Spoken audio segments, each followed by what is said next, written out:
Hello everyone, আপনাদের স্বাগত জানাচ্ছি। আমি Zillur Rahman Chowdhury from scholars visa solution. আজকে আপনাদের সামনে উপস্থিত হয়েছি কিছু ফ্রান্সে উচ্চশিক্ষার ব্যাপারে কিছু ভুল ধারণা, যেটা আমরা সবসময় কোয়ারিজ পাই, সেটা দূর করার জন্য। সেই সাথে আমি উপস্থিত হয়েছি আমাদের মাঝখানে আজকে আছেন আমাদের একজন স্টুডেন্ট, যিনি জানুয়ারি 2025 এর ইনটেকে ভিসা পেয়েছেন, জনাব মেহেদী হাসান। আপনাকে স্বাগত। মেহেদী ভাইকে রিকোয়েস্ট করবো আপনারা যে ভিসাটি পেয়েছেন সেটা আমাদের দর্শকদের একটু দেখানো। কংগ্রাচুলেশন মেহেদী ভাই। Thank you so much. প্রথমত মেহেদী ভাইয়ের কাছে আমাদের কোশ্চেন, আমাদের সাথে ওনার যে ভিসা প্রসেসিং এবং অ্যাডমিশন প্রসেসিং যে জার্নি, সেটা কেমন ছিল? আচ্ছা, তো টু বি ভেরি অনেস্ট, আপনাদের সাথে আমার যে জার্নিটা, এটা আসলে খুবই স্মুথ একটা ট্রানজিশন ছিল। আমি দিন রাত অনেক সময় অনেক আপনাদেরকে ফোন দিয়েছি, অনেক কোয়েরিজ ছিল, অনেক প্রশ্ন করেছি, অনেক হয়তো জ্বালিয়েছি আপনাদেরকে, বাট আমি অলওয়েজ আপনাদের থেকে একটা পজিটিভ রেসপন্স পেয়েছি। এবং আমার যে হেল্পগুলো প্রয়োজন ছিল বেশ কিছু কারণে, ফাইন্যান্সিয়াল স্টেটমেন্ট, তারপরে হচ্ছে আমার এসওপি প্লাস আদার্স কিছু ডকুমেন্টস রেডি করা, সবকিছুতে আপনাদের থেকে আমি একটা স্মুথ হেল্প আমি পেয়েছি আপনাদের থেকে।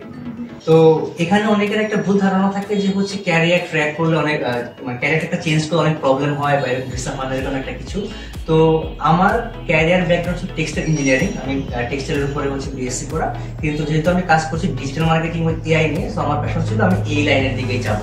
তো হচ্ছে আমি এই সাবজেক্ট রিলেটেড ইউনিভার্সিটি খুঁজতেছিলাম, তো আমি যখন পেয়ে যাই, সো তখন হচ্ছে এই সাবজেক্ট নিয়ে আমি অ্যাপ্রোচ করি, তো আলহামদুলিল্লাহ হয়ে যায়। এবং আরেকটা ব্যাপার হচ্ছে আইএলটিএস এর যে ব্যাপারটা, আমার আইএলটিএস ছিল না, যদিও আমার এমওয়াই ছিল আর হচ্ছে ওআইইটিস এটা ছিল।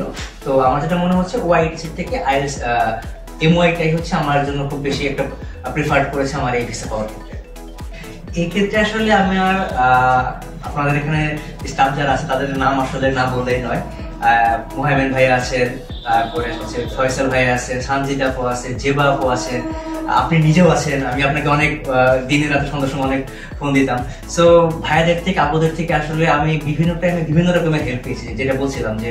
এবং দেখা গিয়েছিল যে আমার ফাইনাল ভিসা ইন্টারভিউর আগের দিন সকালে হচ্ছে আমি ভাইয়াদেরকে ফোন দিয়েছিলাম যে ভাই আমার এইটার ব্যাপারে আমি একটু কনফিউশন আছে, কি হবে না হবে, এবং তারা আমাকে খুব সুন্দরভাবে বুঝিয়ে দিয়েছিল যে মাথা ঠান্ডা রেখে এই কোশ্চেনগুলো করে এভাবে আনসারগুলো করতে হবে। প্লাস হচ্ছে যখন আমি ডকুমেন্টগুলো সাবমিট করবো, কোন কোন অ্যাঙ্গেলে আমি ডকুমেন্টগুলো অ্যালাইনমেন্ট করবো, সাজাবো, ওটা হচ্ছে আমাকে একটা লিস্ট করে দিয়েছিল। ওভারঅল ভাইয়া টু বি ভেরি অনেস্ট, আমি একটা বন্ধুর মতো একটা এনভায়রনমেন্ট পেয়েছি আপনাদের থেকে, এবং মোহামেড ভাইয়ের থেকে, ফয়সাল ভাইয়ের থেকে, সানজিদাপুর থেকে। সো আমি আসলে খুবই খুশি এই জিনিসটা থেকে। এবং আমার কখনোই মনে হয় না যে আমি একটা এজেন্সি থেকে হচ্ছে একটা সাপোর্ট নিচ্ছি। আমার মনে হচ্ছে আমি আমার বন্ধু এবং বড় ভাইদের থেকে হচ্ছে আমি সাপোর্টটা নিচ্ছি বা হেল্প নিচ্ছি। Thank you so much, Meheedee bhai. Best of luck for the future.